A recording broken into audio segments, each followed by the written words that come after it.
नमस्कार, आपण पाहताय महाराष्ट्र संध्या न्यूज चॅनेल आवाज महाराष्ट्राचा। नमस्कार, जय भीम। काल 24 ऑगस्ट महाराष्ट्र बंद भारत बंदची घोषणा करण्यात आली होती, परंतु मुंबई हायकोर्टाच्या आदेशामुळे हा बंद मागे घेण्यात आला। विरोधी पक्षाने हा बंद मागे घेतला। असं असलं तरी ठिकठिकाणी मूक आंदोलने, धरणे आंदोलने ही पार पडली।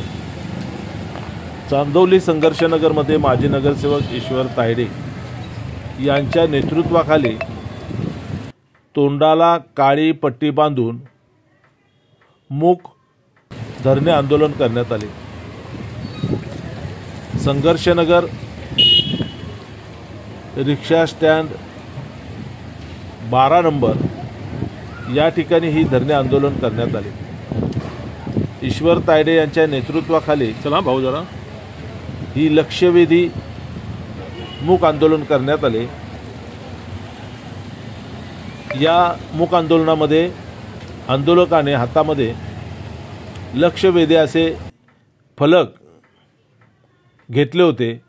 या फलकांवर लाडकी बहीण योजना नको पण सुरक्षित बहीण योजना पाहिजे, लाडकी बहीण योजना नको पण सुरक्षित बहीण योजना पाहिजे, तसेच एका रात्री सरकार बदलू शकते, एका रात्री सरकार बदलू शकते, एका रात्री नोटबंदी होऊ शकते, तर एका रात्री बलात्कार करणाऱ्यांना फाशी का होऊ शकत नाही, असा सवालही या बॅनरच्या माध्यमातून आंदोलकांनी सरकारला विचारला आहे।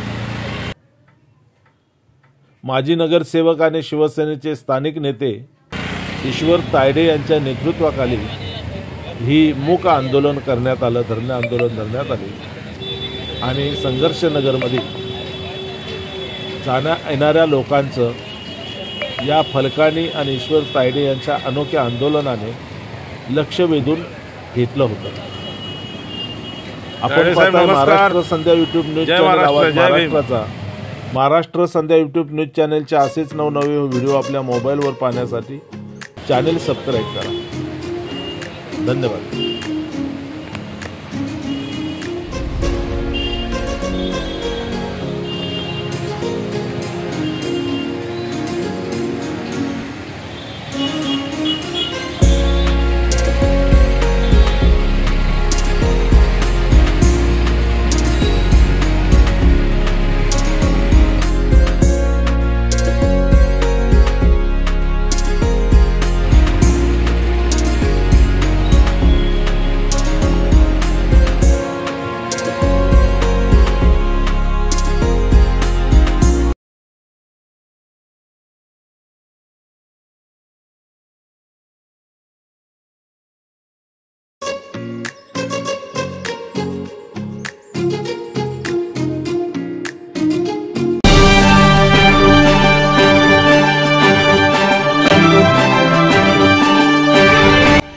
नमस्कार, आपण पाहताय महाराष्ट्र संध्या न्यूज चॅनेल आवाज महाराष्ट्राचा। रेशन दुकानात काळा बाजार, पाणी खात्यात पाणी मुरतंय, पोलीस ऐकूनच घेत नाहीत, अनधिकृत बांधकाम करणारी माफिया, पैसे दिल्याशिवाय कामच होत नाही, प्रशासन निद्रा अवस्थेत। थांबा, घाबरू नका, आम्ही आहोत तुमच्यासोबत। समाजातील अनिष्ट प्रवृत्तींना आरसा दाखवण्याची आणि अन्यायाला वाचा फोडण्याची आम्ही हिंमत दाखवतो। साथ तुमची, हिम्मत आमची। होला हो करता येत नाही आम्हाला, आम्ही प्रश्न विचारणारच धडक बेधडक। महाराष्ट्र संध्या यूट्यूब न्यूज चॅनेल आवाज महाराष्ट्राचा चॅनेल लाईक करा, शेअर करा, सबस्क्राईब करा, कमेंट्स करा। आपल्या सातत्यपूर्ण सहयोगाबद्दल धन्यवाद। तानाजी कांबळे, संपादक